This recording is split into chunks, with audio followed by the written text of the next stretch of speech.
Estimados amigos, amados hermanos, yo soy el pastor Andy Zamora de la obra de Orange, de los ministerios sobre el final de los tiempos, asociado con Christian International Ministries.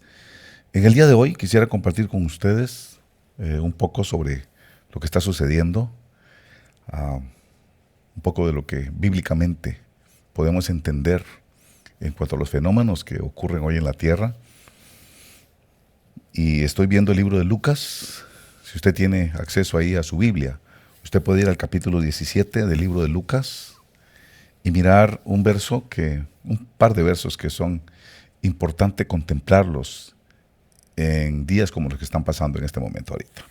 Vamos a ir a Lucas capítulo 17, dice el verso 26. Tal como ocurrió en los días de Noé, así será también en los días del Hijo del Hombre.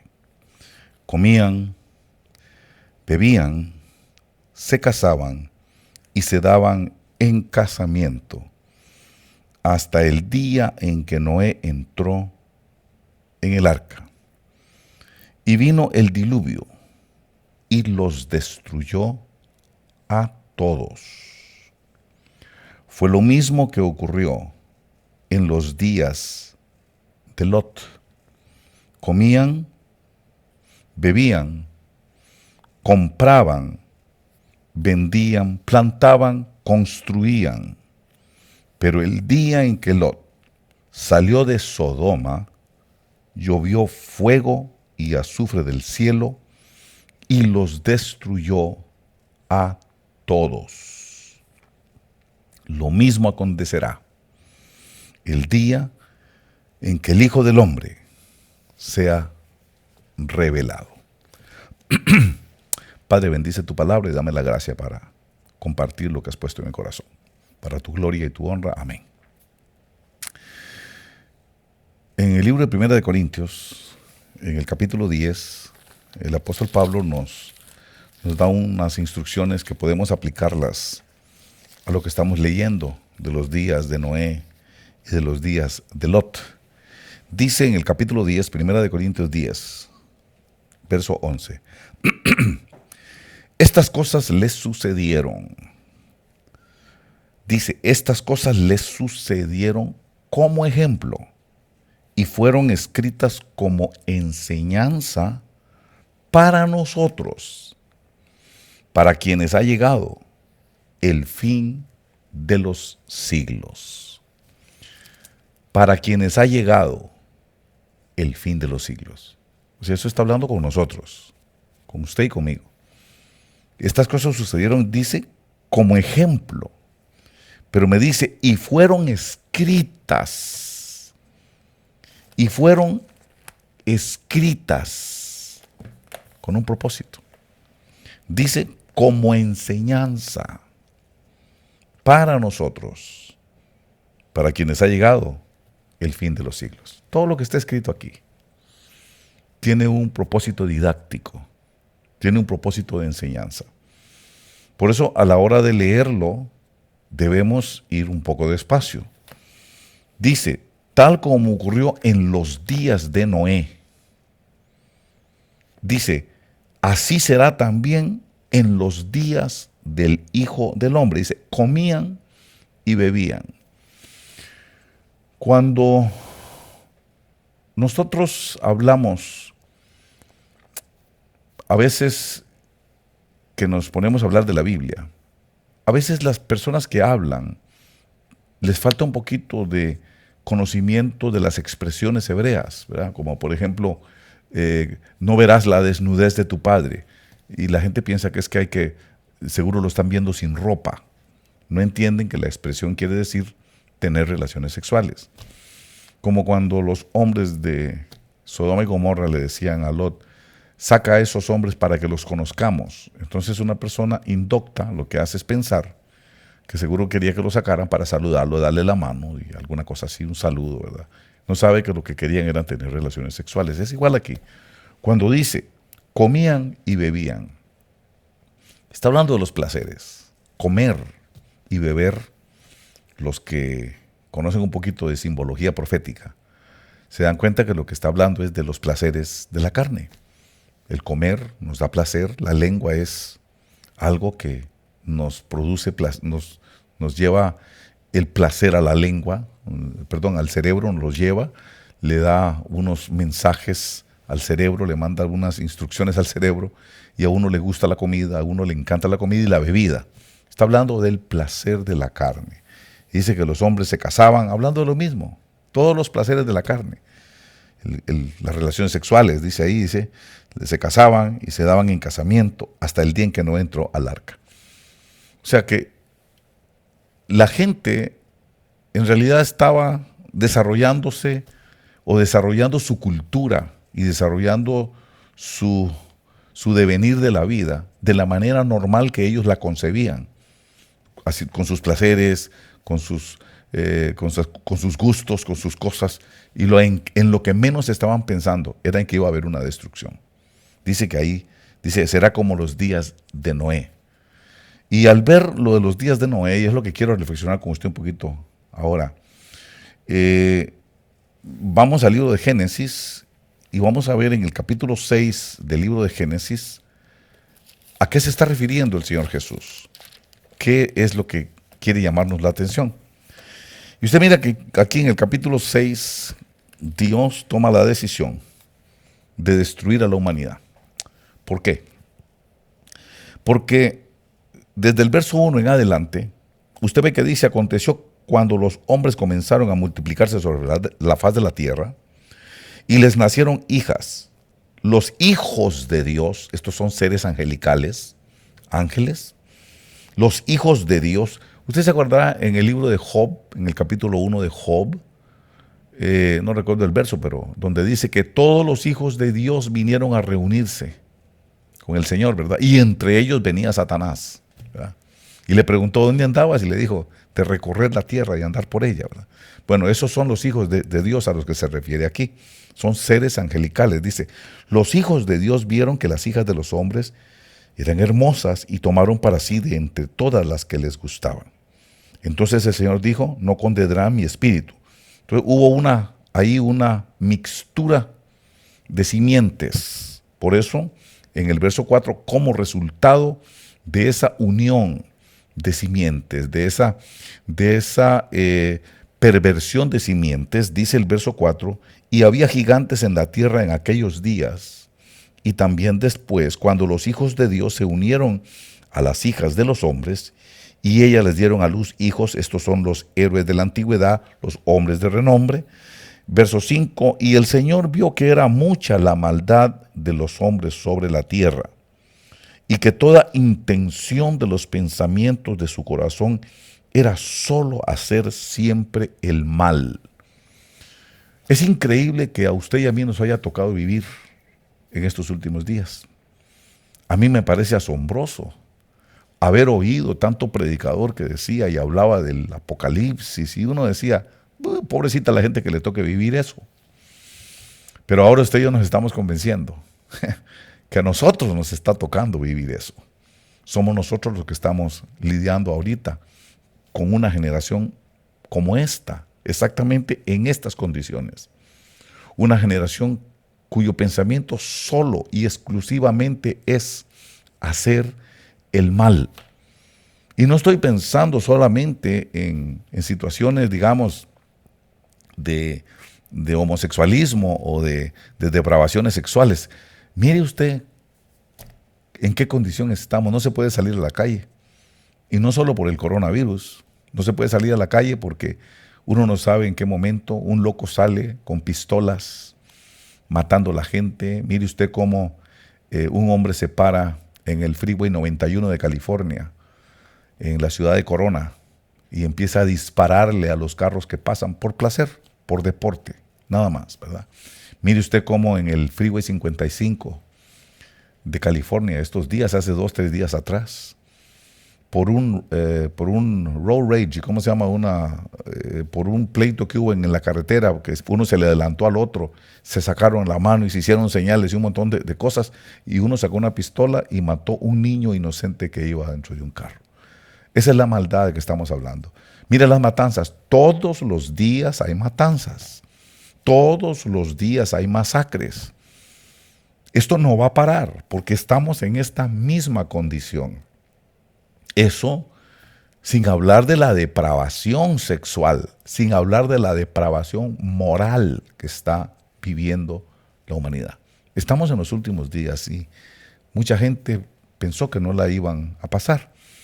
Hay doctrinas que yo respeto el pensamiento de la gente, lo respeto porque uno tiene que respetar todo, aunque uno vea que sea una locura, tontería o lo que uno considere que es, pero hay que respetar.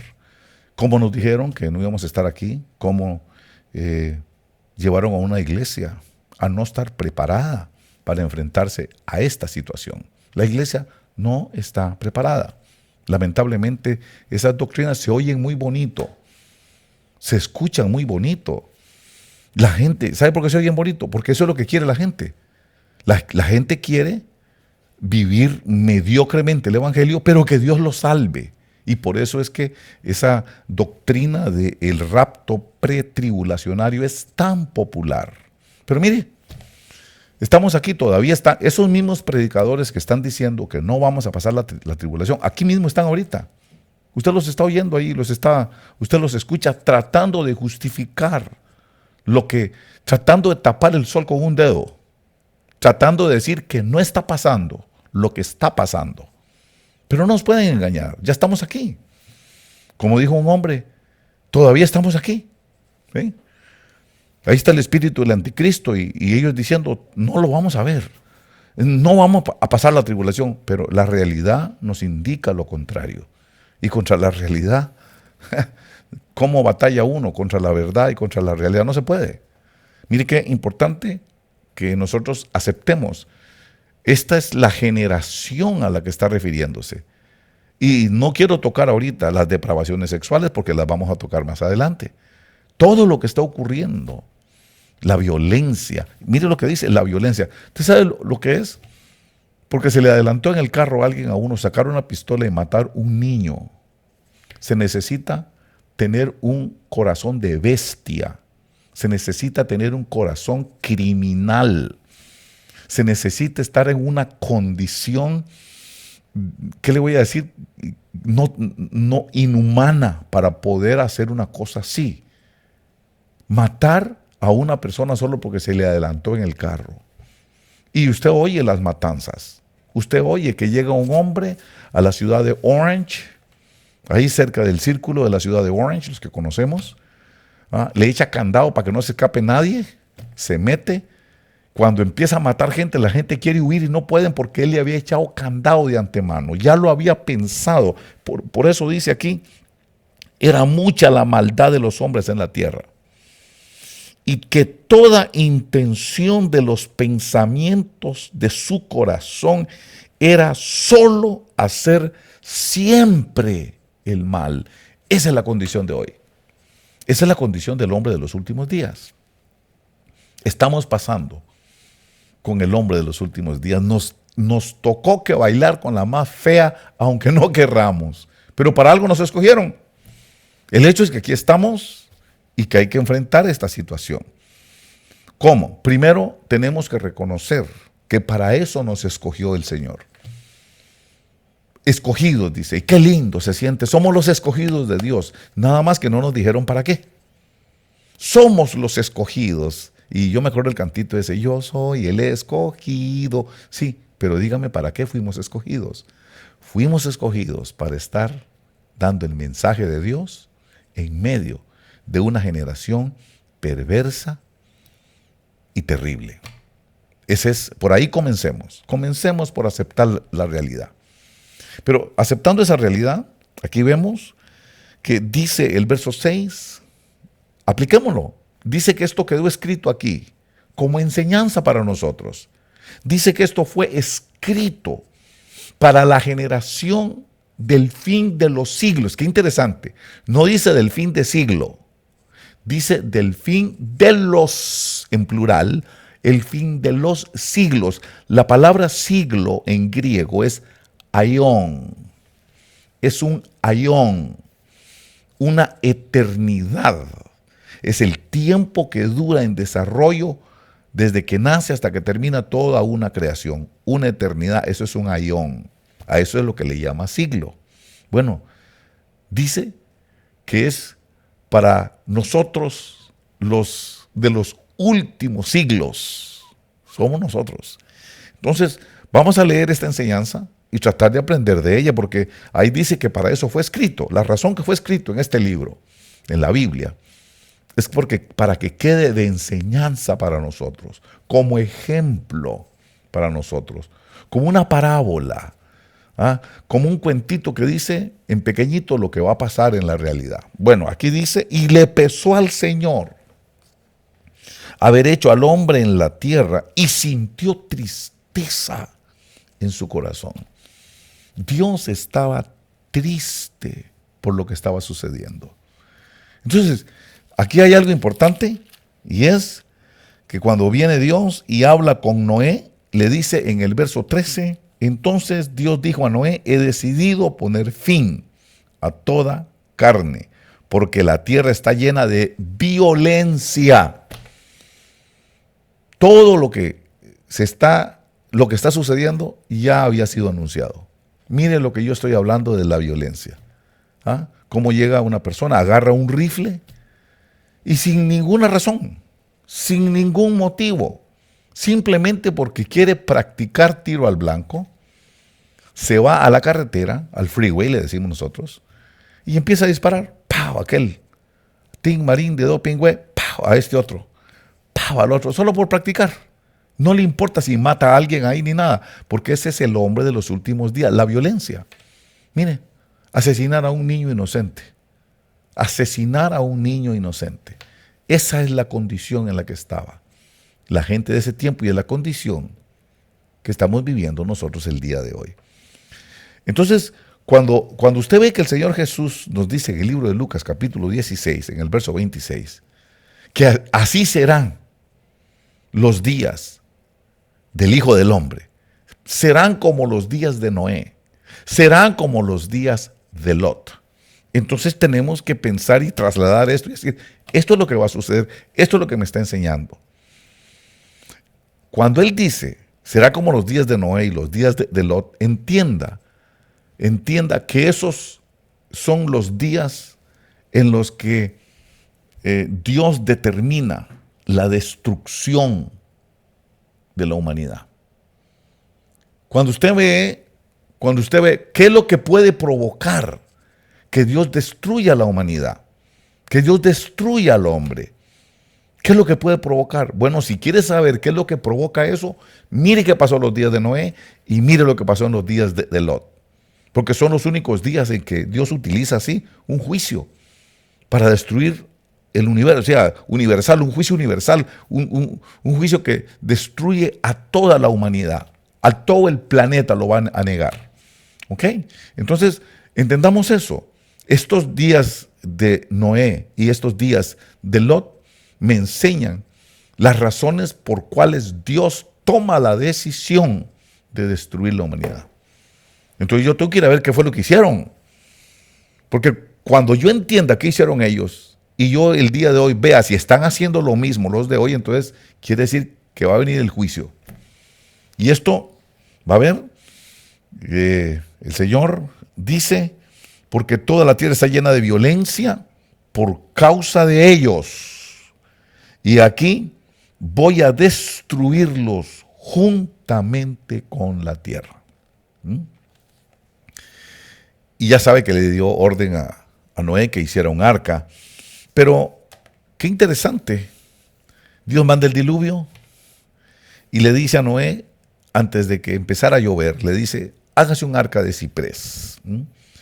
Harás el arca con compartimientos y la calafatearás por dentro y por fuera con brea. Ya existía el petróleo de ese tiempo. Desde ese tiempo existía el chapopote, ¿verdad? Bueno, ¿por qué Dios hizo eso? ¿Por qué Dios no mató a Noé ni a su familia? Y fíjese que eso es lo que quiero dejarle en su corazón el día de hoy. Fue por un pacto. Fue que Dios hizo un pacto con Noé. Dios permitió a Noé que se salvara por un pacto. Hubo un pacto entre Dios y Noé. ¿Cuál fue ese pacto? capítulo 7, en el verso 1. Ahí dice: entonces el Señor dijo a Noé: entra en el arca tú y todos los de tu casa, porque he visto que solo tú eres justo delante de mí en esta generación. ¿Ok? Qué bonito, los dejó entrar. Yo quiero decirle, qué importante es entender los pactos de Dios. Capítulo 6, verso 18 dice: pero estableceré mi pacto contigo.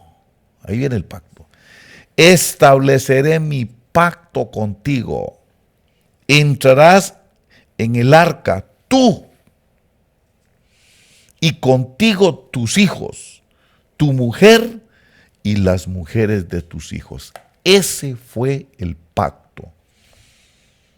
En el arca solo van a entrar tú, tus hijos y las mujeres de tus hijos. Nadie más.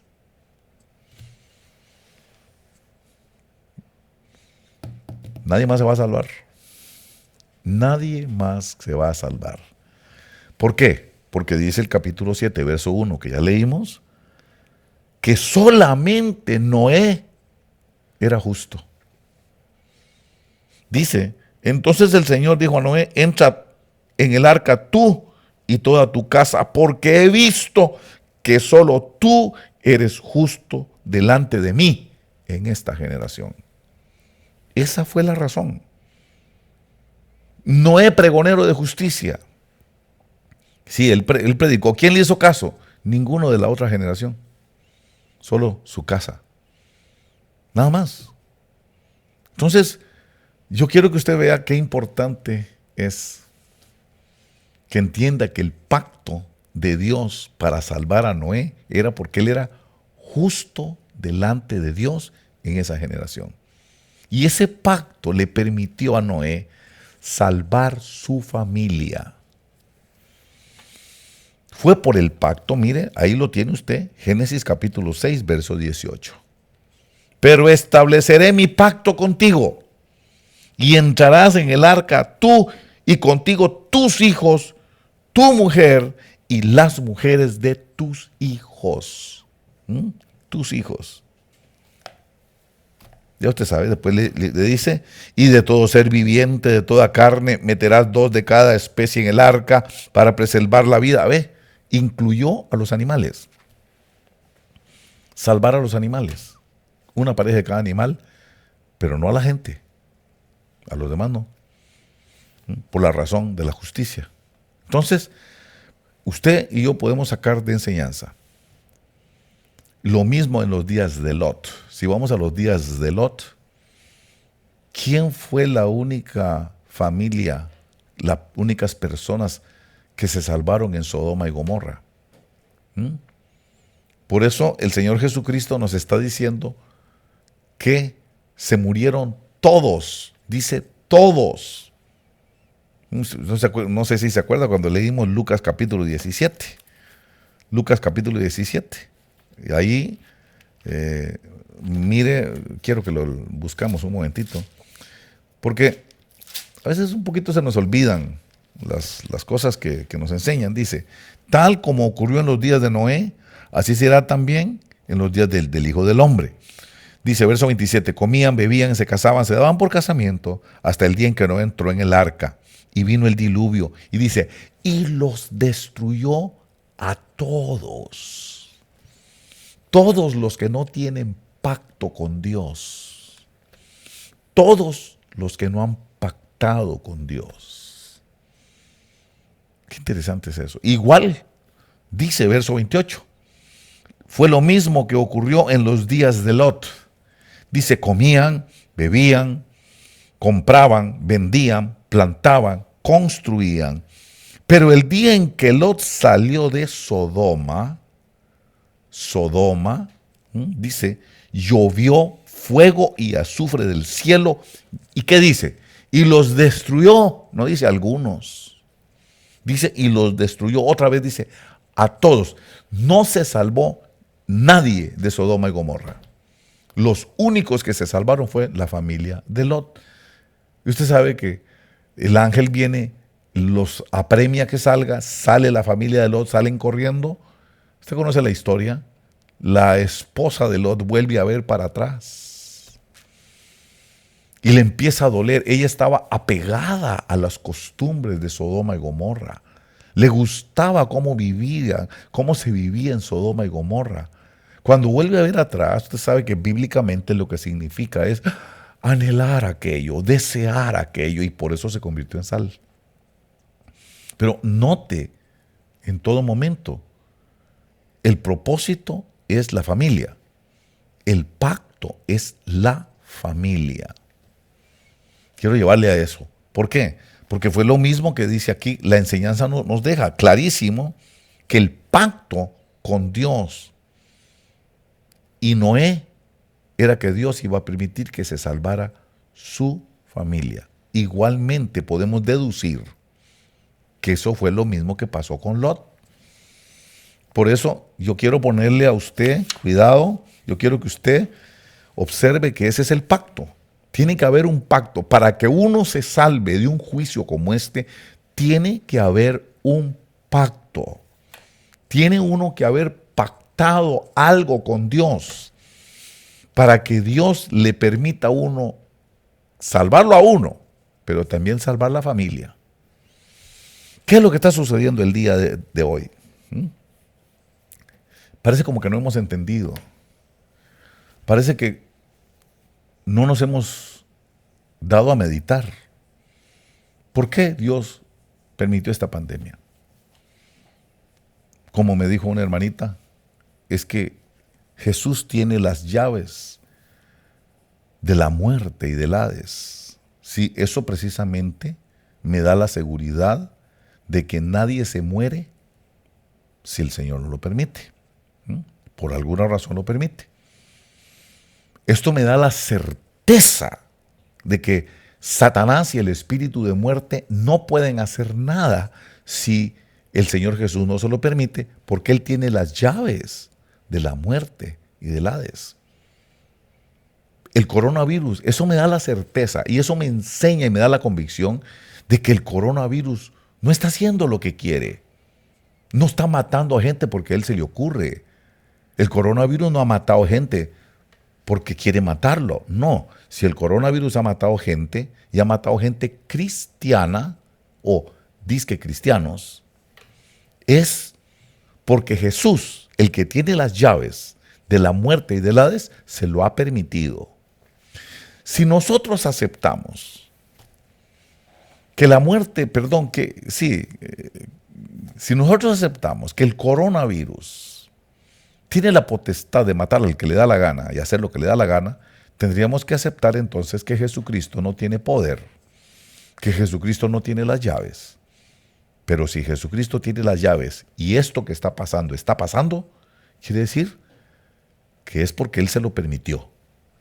Y yo sé que cuando Él permite algo es porque Él tiene un propósito. Hay un propósito con todo esto y yo quiero entender el propósito.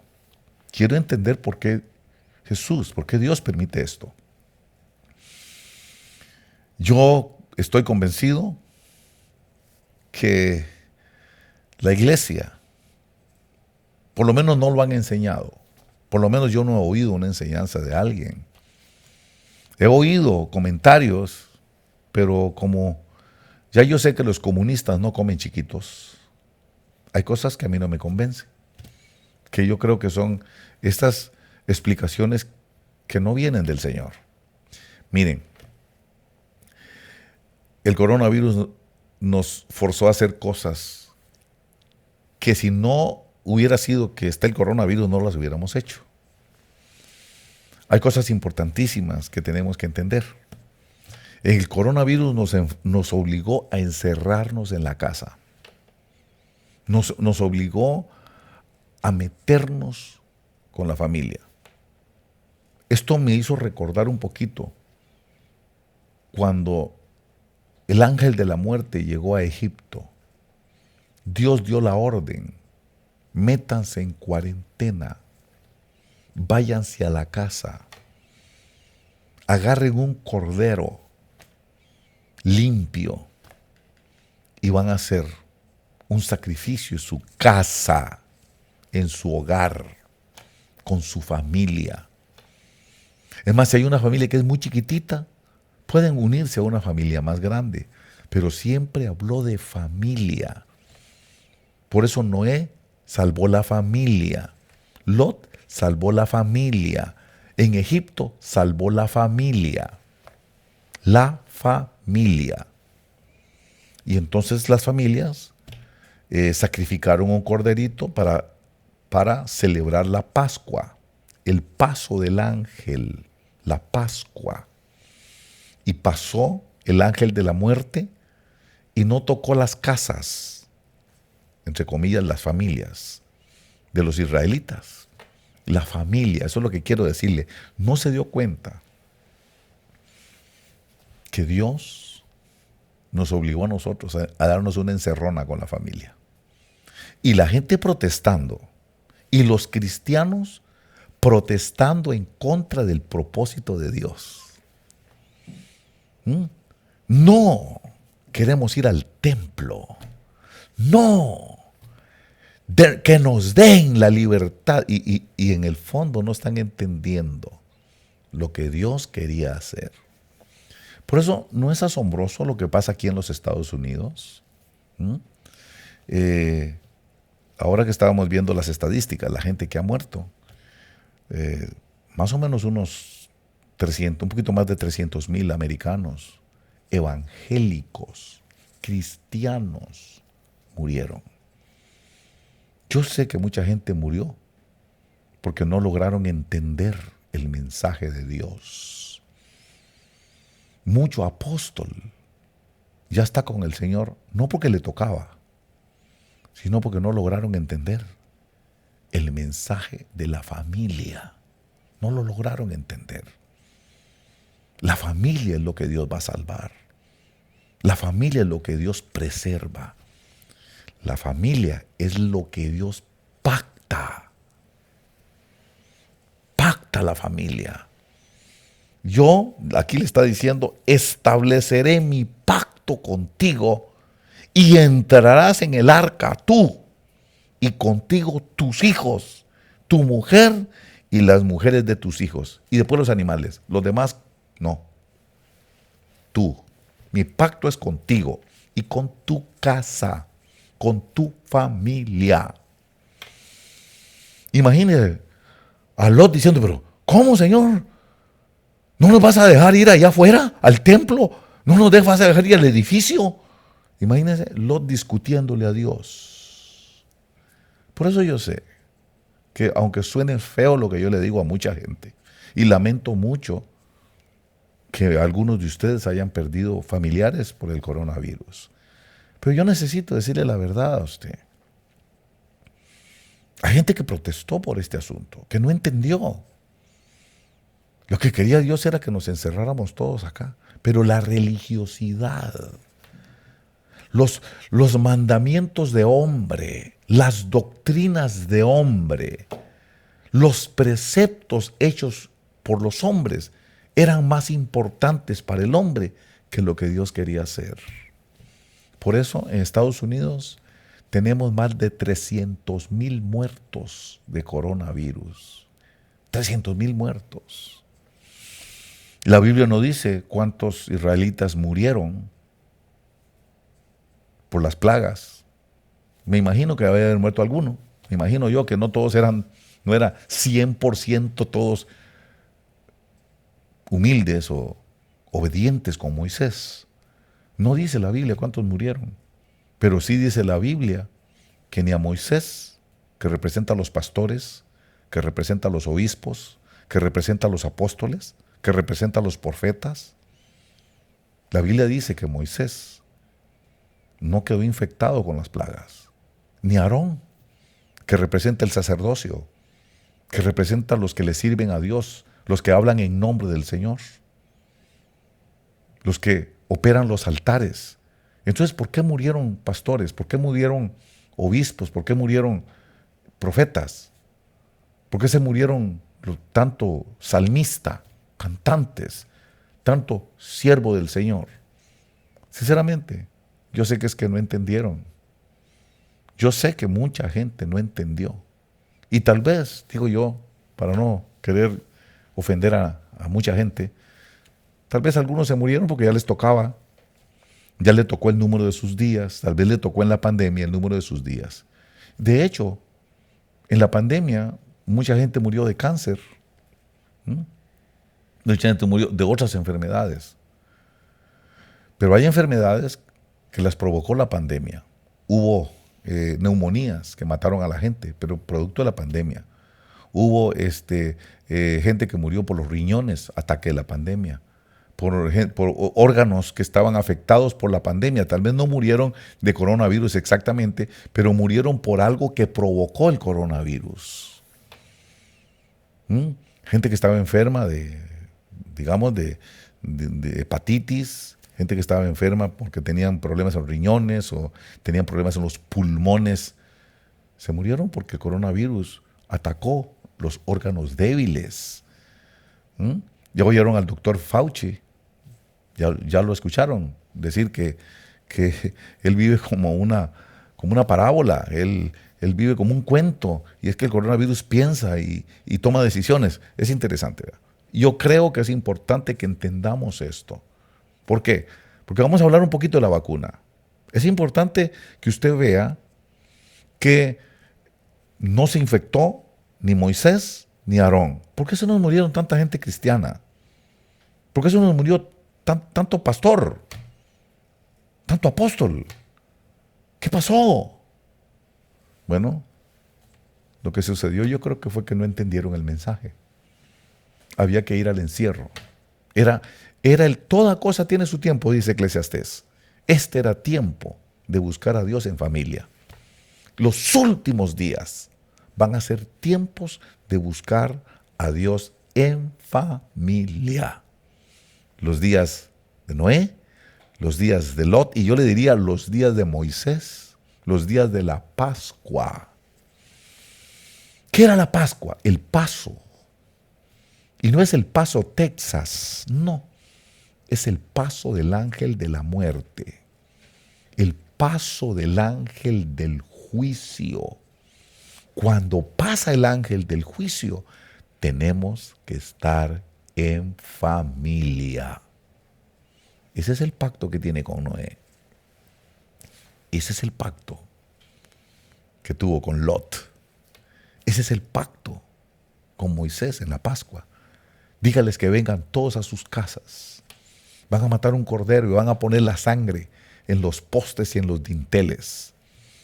Ese es el pacto. Y cuando yo vea, ese es el pacto, cuando yo vea la sangre, mi pacto es, pasaré de lejos de esa casa.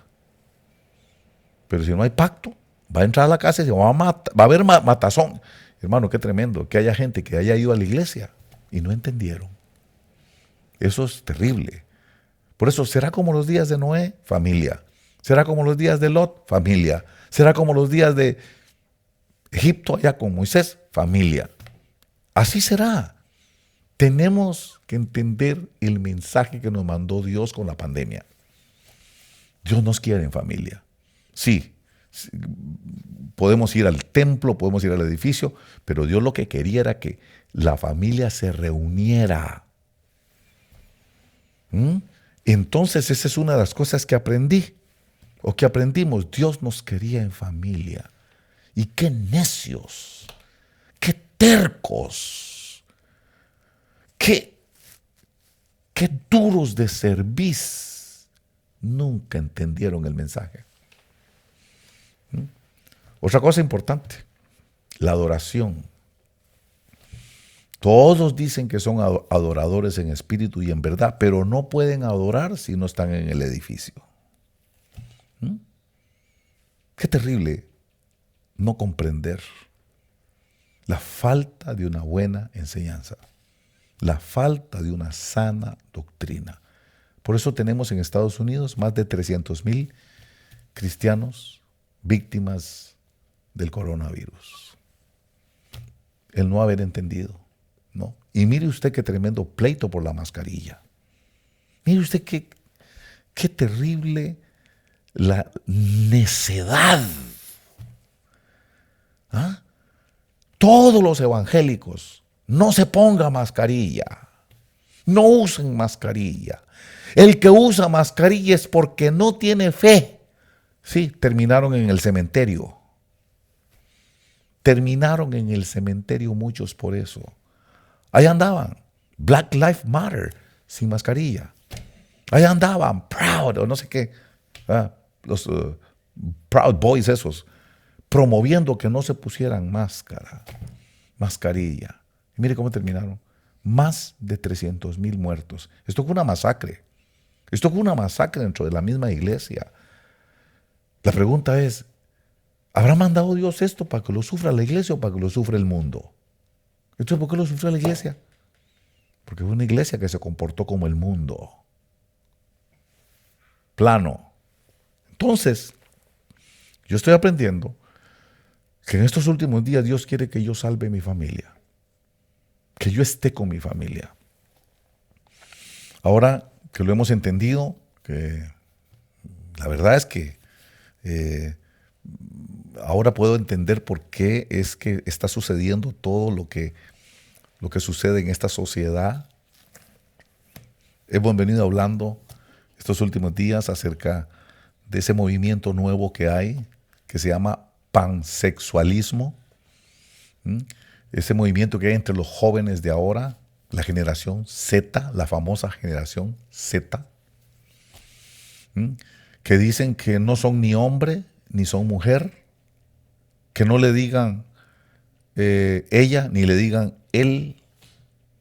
Y ese movimiento es un movimiento tan absurdo y tan loco que no se fijaron que en el mundo hay muchísimos idiomas, no solamente el inglés. Entonces, cuando usted los oye hablar ahí en inglés, dicen, no me diga he, no me diga she, dígame they.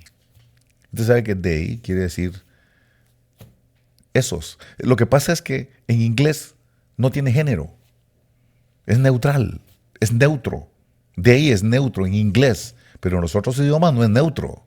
En los otros idiomas tiene género. Lo traduzco al español. ¿Cómo digo they en español? Esos, esas, esos. Eso ya es un varón. Si yo le quiero decir they a un grupo de varones, digo esos hombres. Esos, ya es masculino. Y si son mujeres, digo esas. ¿Cómo lo digo neutro?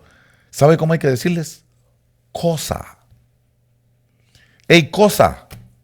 Hay que decirle cosa, porque no hay, se les fue la onda. Son tan inteligentes que se les fue la onda que hay otros idiomas. Cosa. Y me estaba contando una de las hermanas ahora que en su escuela le están dando las opciones de cómo quiere que le diga. ¿Quiere que le diga él? ¿O quiere que le diga ella? ¿O quiere que le diga cosa? Así de ridícula está la falta de identidad de esta generación Z. Así se llama, generación Z. Pero hemos dicho que mucho del problema que hay de esta falta de identidad que tiene nuestra generación se origina en el hogar, se origina en la destrucción familiar. Por eso les estoy hablando del tema de la familia, la destrucción familiar. Muchos de estos jóvenes están así, de perdidos, de desorientados. No saben ni si son hombre, no saben si son mujer, no saben si son una cosa. Y es porque hay familias disfuncionales. Dicho sea de paso, hay mucha gente que no sabe qué quiere decir disfuncional. Alguien me puso ahí la pregunta, pastor, ¿qué quiere decir disfuncional? Disfuncional quiere decir que no funciona. Padres disfuncionales son padres que no funcionan como padres. Familias disfuncionales son familias que no funcionan como familias. Y eso es lo que está sucediendo ahora. Todo el alejamiento que el mundo ha tenido de Dios paulatino, desde la generación X, no sé si se acuerdan de la generación X para en adelante hasta la Z, ya se acabaron las letras del alfabeto. Pero yo recuerdo que de la generación Z, de la generación X, viene ese alejamiento de Dios y se alejan de Dios hasta llegar a la situación extrema en la que están el día de hoy. Hoy solamente la pobre generación Z es el fruto, es el producto del alejamiento generacional de Dios. Cuando los mismos evangélicos le damos la bienvenida al divorcio, cuando justificamos los divorcios, cuando le decimos sana, sana, colita de rana a cualquiera que se quiere divorciar. Eso es un atentado contra la familia. ¿No se han dado cuenta que hoy estamos viviendo los desaciertos familiares de 2 o 3 generaciones atrás? Todo comienza con el aborto, con el divorcio, la destrucción de la familia. Cuando el padre abandona el hogar, cuando viene fácilmente y dejan la mujer por cambiar otra, o la mujer que cambia de hombre a cada rato. Entonces, ¿qué es lo que viene sucediendo? Que los hijos empiezan a perder la fe en Dios, la fe en que existe un Dios que puede intervenir. Los hijos van creciendo con terribles inseguridades. ¿Por qué? Porque la falta de la figura paterna crea un vacío de inseguridad, un vacío de seguridad, perdón. Un vacío de seguridad es creado en el niño que no tiene un padre, una figura paterna que lo guíe. La madre hay cosas que no puede hacer, hay cosas que el padre no puede hacer por la mamá. La madre es insustituible, el padre también es insustituible. Pero como son padres egoístas, como son padres que no están pensando en su familia, sino en darse el gustito que ellos quieren, y es que esto es el asunto, Satanás no quiere que hablemos de esto. Por eso Satanás nos quiere callar. Satanás quiere silenciarnos y sacarnos del YouTube y sacarnos del Facebook y sacarnos de las plataformas sociales. Ojalá pudiera sacarnos del planeta. Eso es lo que quiere, para que no hablemos de este asunto. Pero el problema viene por los padres en la familia. Padres que se amaron a sí mismos más que amar a sus propios hijos. Padres que son capaces de deshacerse de sus propios hijos para poder darse la vida que quieren darse. Padres que pensaron en ellos. Allá la vieja que se entienda con los niños. Allá la vieja de por sí ya los parió, que se encuentre y no se da cuenta la terrible destrucción. Y entonces, como hay una familia disfuncional, una familia que no funciona como familia, una familia destruida, una familia sin valores, una familia que no logró enseñar lo que era el amor del sacrificio. Tal vez no me llevo bien con él, tal vez no me llevo bien con ella. Es más, voy a decirlo, tal vez siento que no amo a ese viejo, tal vez siento que no amo a esa mujer, tal vez ese hombre es demasiado vago, mi mamá me lo dijo y mi papá me lo dijo, pero ya me casé con él, pero por amor a mis hijos. Es que interesante. Entonces los hijos ven y aprenden que el amor es un sacrificio. Ustedes saben bien que yo no me llevo y no acepto y no me gusta tu mamá, pero por amor a ustedes me quedo en el hogar. Entonces el hijo está aprendiendo. ¿Qué aprende? Que el que ama se sacrifica. Pero en este par de egoístas, ¿qué aprenden los hijos? Que la familia no funciona, que el matrimonio se puede deshacer. Y el problema es que cuando los padres fallan en la protección del niño, el niño se vuelve inseguro. El niño se siente desprotegido. Y por eso es que después el niño es un niño insatisfecho. Es un niño que crece con resentimiento, que crece perdiendo la fe en Dios, no cree en la Biblia, no cree en Dios, porque si Dios existiera, dice el niño, ¿por qué mis padres son así? Y son niños que muchas veces pidieron oración. Son niños que muchas veces fueron a buscar palabra profética y les dieron profecía y esa profecía nunca se cumplió. Yo conozco niños que se acercaron a pedir palabra profética porque sus padres se iban a divorciar.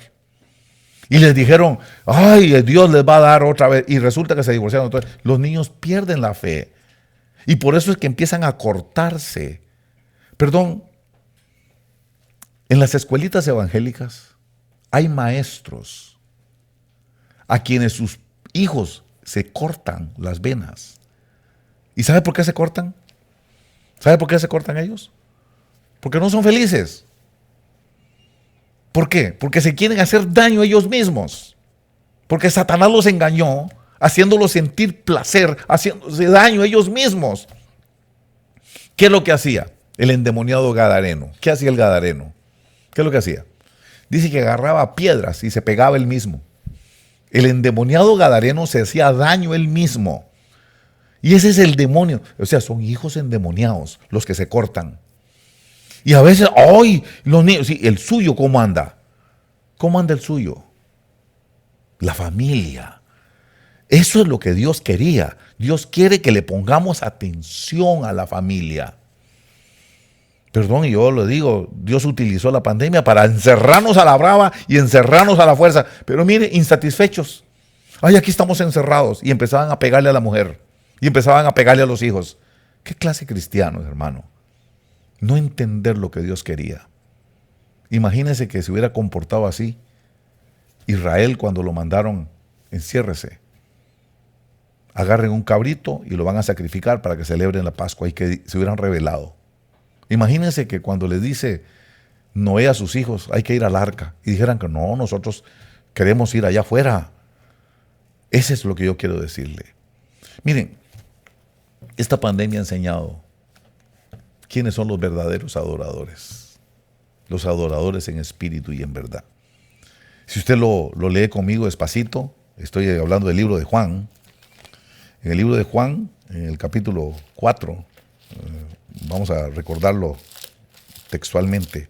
En el capítulo 4, dice el Señor Jesús, verso 23, pero la hora viene y ahora es, cuando los verdaderos adoradores adorarán al Padre en espíritu y en verdad. Ok, paramos. ¿Por qué dice los verdaderos adoradores? ¿Por qué dice los verdaderos adoradores? Porque hay adoradores. Hay muchos adoradores. Pero dentro de esos adoradores hay unos que son verdaderos y hay otros que son falsos. Hay unos que son verdaderos adoradores y hay otros que son adoradores falsos. Él está aclarando quiénes son los verdaderos adoradores. Está diciendo que son en espíritu y en verdad. ¿Y cómo son esos? ¿Quiénes son esos? ¿Cómo identifico un adorador en espíritu? Y él lo dice aquí en el verso 21. Dice, Jesús le dijo, mujer, imagínense que le dijera cosa. Así andan los hijos de esta generación. Dígame cosa. No soy hombre, no soy mujer, no soy bisexual, soy cosa. Y aquí le dice, mujer, mujer, créeme, la hora viene cuando ni en este monte, ni en Jerusalén adoraréis al Padre. Quiere decir que los adoradores verdaderos, los adoradores en espíritu y en verdad, no necesitan de estar en un monte. Tampoco necesitan ir a Jerusalén. ¿Por qué iban a Jerusalén? Porque iban al templo de Jerusalén. Eso quiere decir que nosotros no estamos amarrados al templo ni al monte. El monte son las tradiciones de los padres, porque ella decía, mis padres adoraban en este monte. Quiere decir que es la tradición, la religiosidad, la costumbre, como ir a misa, la costumbre. Y dice, ni en Jerusalén. Jerusalén es por el templo, quiere decir que tampoco estamos amarrados al templo. Y eso fue lo que nos quiso enseñar Dios con la pandemia. Qué bueno que van al templo. Pero ¿qué pasa? ¿Qué pasa con el verdadero adorador cuando no puede ir al templo?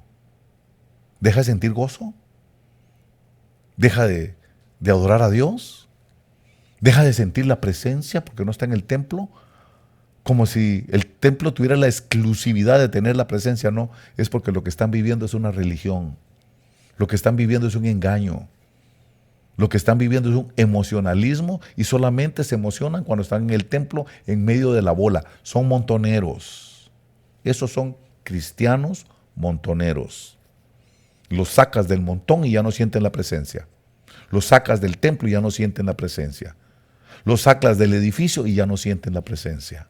Por eso tienen problemas de identidad. No saben qué tipo de adoradores son. Y eso es lo que aprendimos también.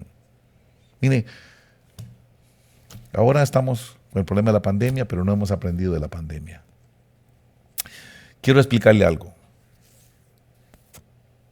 Esto es necesario porque algunos de ustedes se sienten muy seguros porque se vacunaron. Bueno, estaba viendo que el equipo de los Yankees, creo que eran los Yankees de Nueva York, los Yankees, sí, obligó a todos los jugadores a vacunarse. Y se infectaron, vacunados doble y todo. De todas maneras se infectaron. No sé cuántos se infectaron. Quiere decir que la vacuna tampoco es la garantía de que no te vas a infectar. Creo que se infectaron como 7 o no sé cuántos. 7 o un grupo se infectó. Vacunados. No se atenga tanto al hombre. No se atenga tanto a la vacuna del hombre. No es una garantía. Me están diciendo aquí, se infectaron 9 de todo el equipo y tuvieron que suspender las actividades.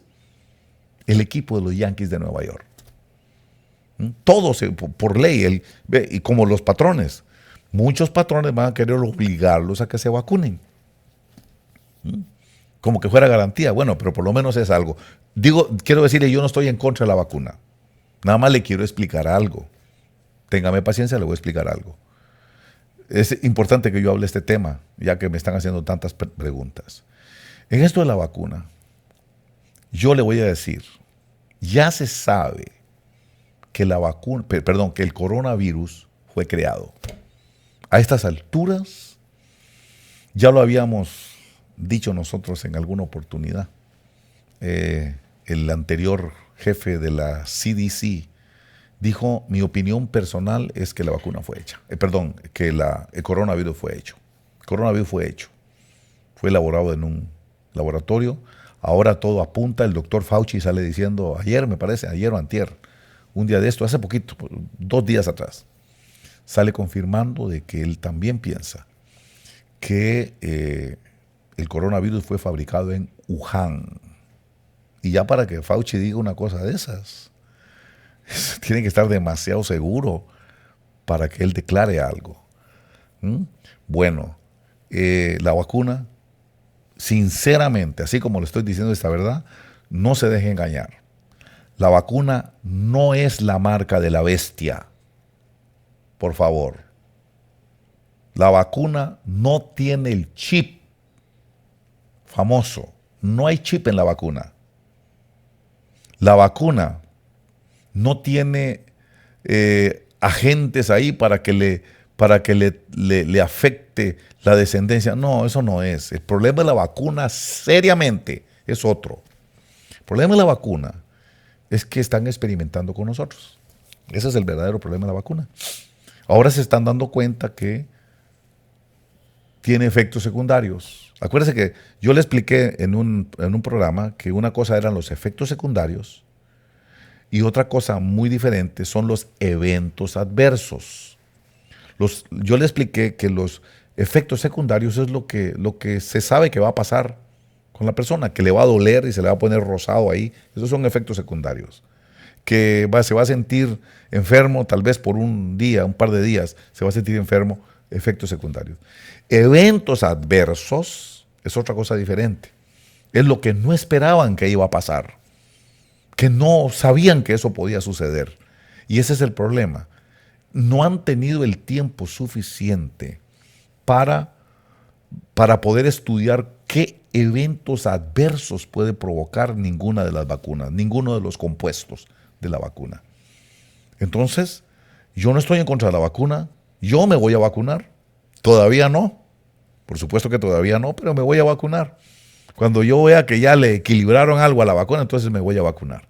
No estoy en contra de que usted se vacune, no le estoy diciendo que no se vacune, solamente le estoy diciendo, están experimentando con nosotros.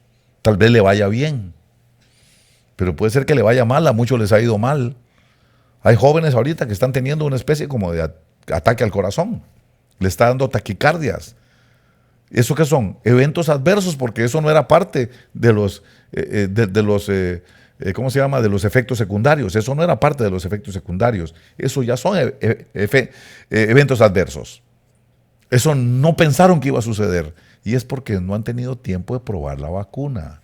No han tenido los 4 o 5 años mínimos que se necesita para probar la vacuna. Y por eso es que yo le digo a usted,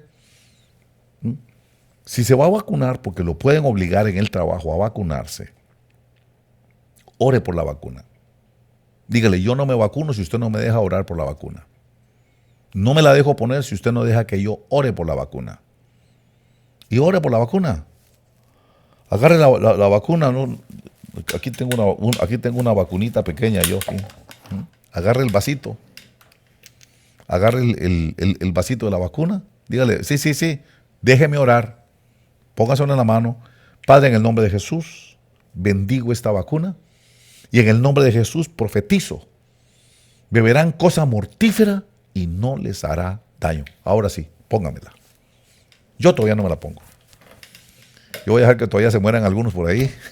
A ver qué les va a pasar a algunos. Porque yo sé que están entrenando con nosotros. Sé que están experimentando con nosotros y no tienen la culpa. Es que no les ha dado tiempo el coronavirus de probar. Pero yo no soy una persona que está diciendo no se vacunen. Yo lo que estoy diciendo es, mire, si tiene fe, ore por la vacuna, bendiga la vacuna. Pero una cosa que aprendí de toda esta cuestión del coronavirus es que Dios nos quiere en familia. Por eso yo no puedo estar en contra de la vacuna. ¿Por qué? Porque si a usted le pasa algo, si usted se muere, si usted termina en un panteón, va a haber problemas con la familia. Y eso es lo que yo no quiero. Yo creo que usted es necesario para la familia. Hermano, usted no se debe morir. Hermano, usted no se puede dar el lujo de morirse. Pero ¿sabe qué? Vamos a hacerlo sabiamente. Si me obligan, oro por la vacuna. Y si no me obligan, me espero a que la perfeccionen. Eso es lo que yo estoy esperando. ¿Ok?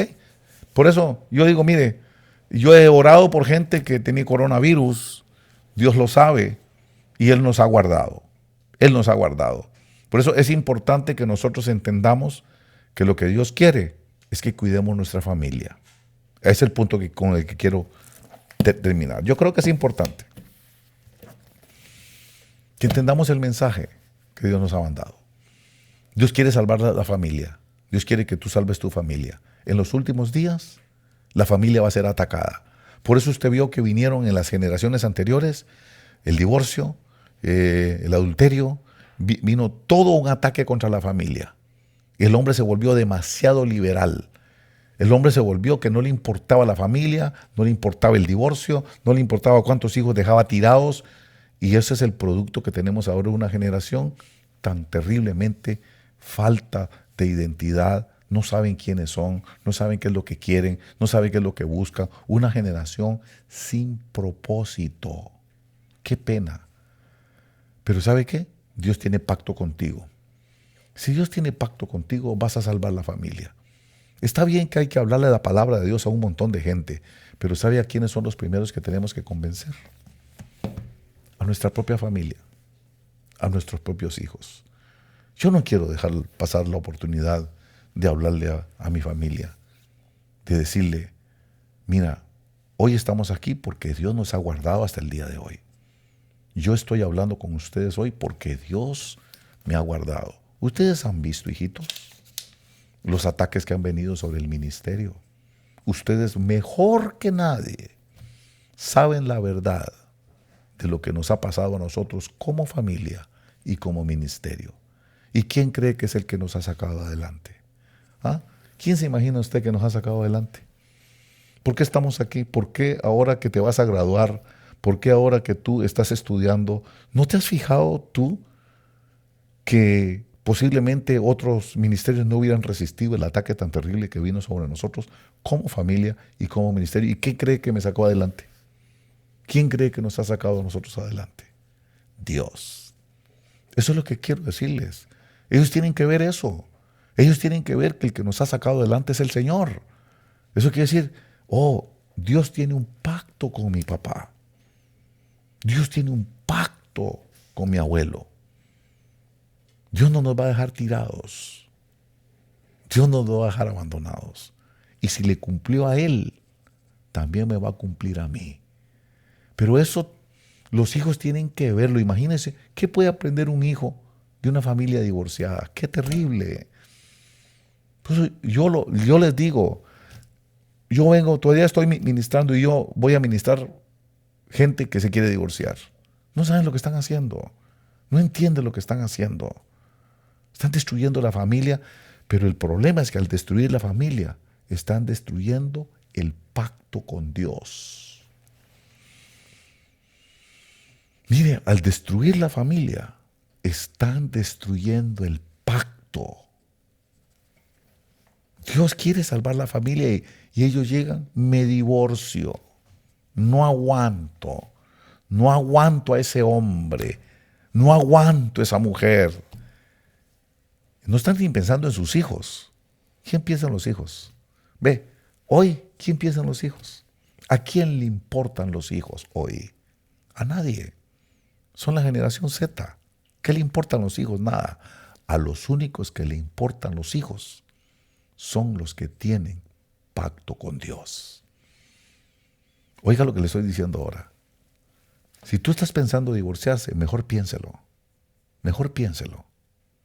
Porque acuérdese que, obsérvelo en la Biblia, eso quedó ahí como enseñanza para nosotros. Dice, para los que llegaron al fin de los siglos. Quedó ahí como enseñanza, como ejemplo para nosotros. ¿Con quiénes pactó Dios? Con Noé, por la familia. Lot, por la familia. Moisés, las familias. Y eso es lo que va a suceder. Oh sí, destruya la familia. Y yo le voy a decir que Dios se va a apartar de su lado porque rompiste el pacto. Por eso yo lo que digo es esto. Si yo quiero llegar a agradar a Dios, que Dios me guarde y que yo mantenga un pacto con Dios, tengo que esforzarme por mi familia. Si después hubo uno de ellos que quiso volver para atrás para convertirse en estatua de sal, ya son ellos, pero yo me esforcé, yo les enseñé, yo les di el ejemplo de cómo es Dios capaz de bendecir a una persona, porque me ha bendecido a mí y los tiene que bendecir a ellos. Por eso yo quiero decirle a todos ustedes, es el ejemplo que usted dé en la casa lo que los puede convencer más. Es el ejemplo de cómo tú te puedes sacrificar. Oh, tú pudiste haberte ido. Oh, sí, tú tienes miles de razones para decir, me voy de la casa.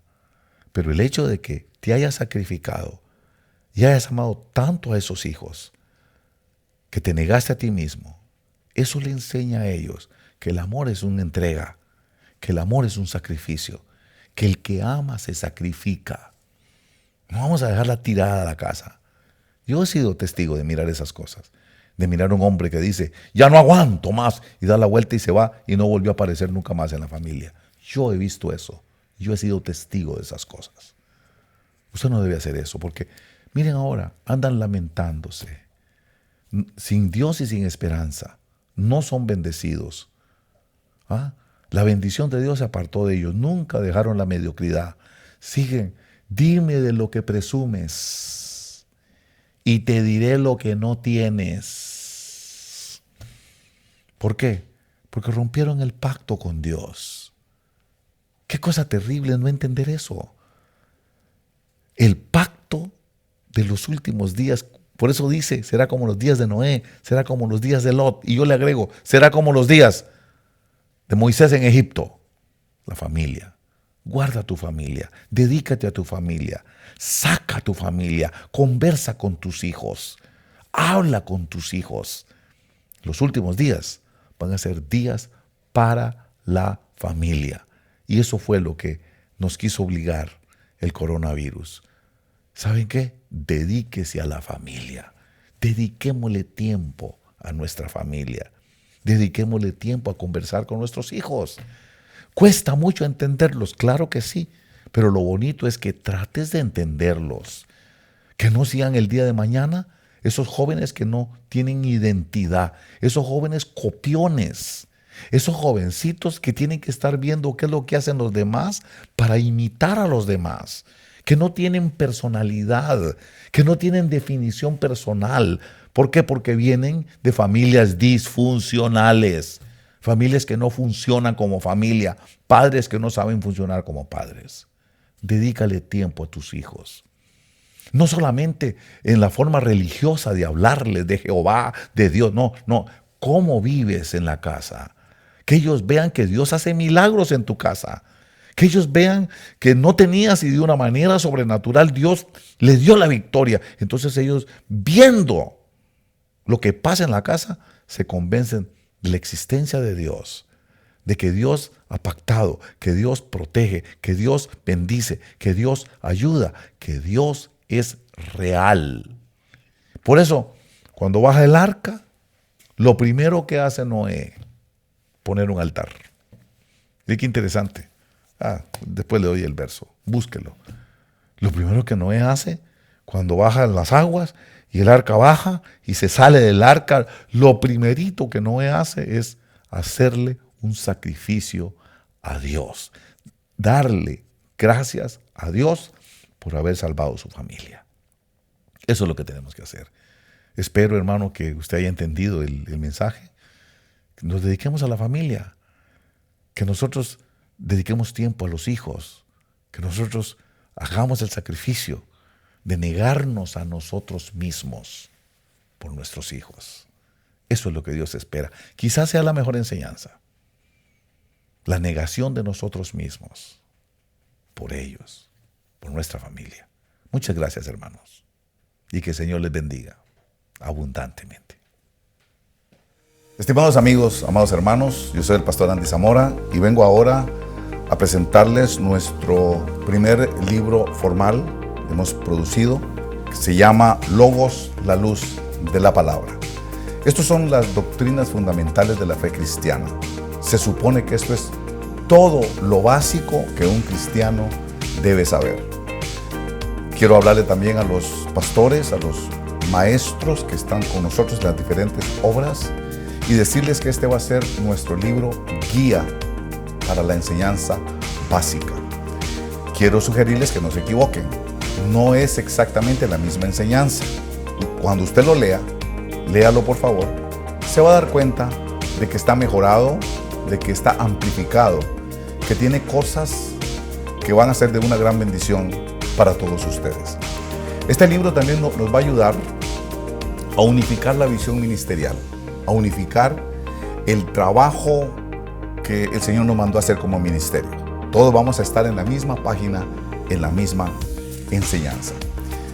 Este libro está diseñado no solamente para los maestros, sino también cuando fue hecho pensando también en las personas que quieren aprender, que tienen hambre de la palabra del Señor. Al terminar de leerlo, usted va a poder estar seguro de conocer el fundamento básico de la fe cristiana. Para poder adquirirlo, adquiéralo a través de Amazon. Usted va a poder ir a Amazon y adquirirlo, o puede también pedirlo a la librería de la obra de Orange. El número de teléfono a llamar es el área 714-285-0020.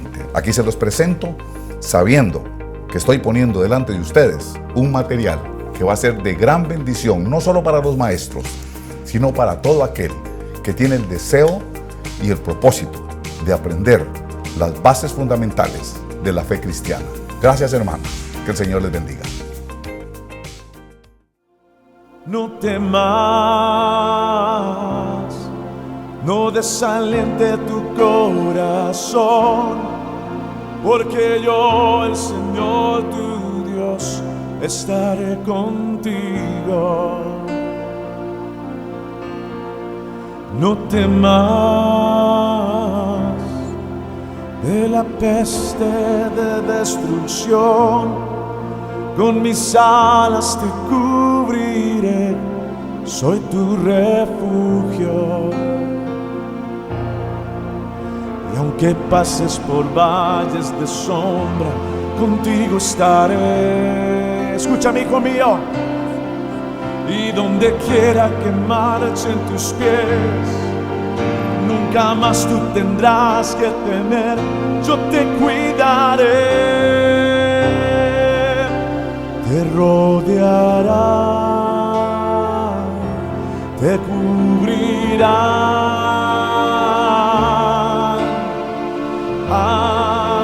Ángeles en este lugar te cuidarán, te guardarán, te tomarán en tus manos y te llevarán.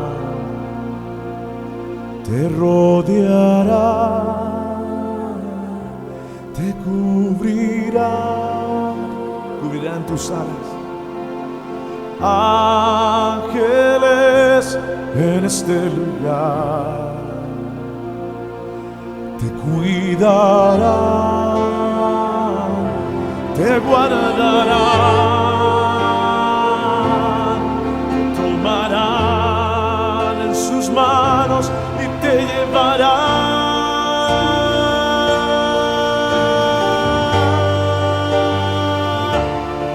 Te cuidarán.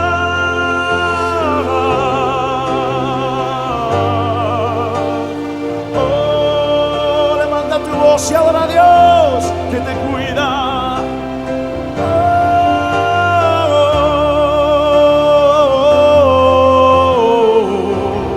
Selah.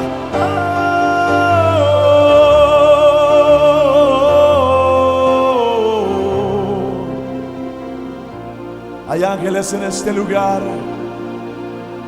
Aquí en tu casa hay ángeles en este momento. Ángeles que te rodean. Por eso levanta un altar al Señor, tu Dios, tu salvación. Adórale, adórale, adórale, iglesia, adórale.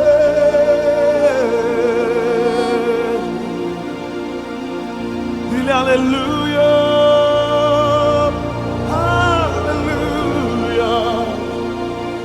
Adórale, adórale.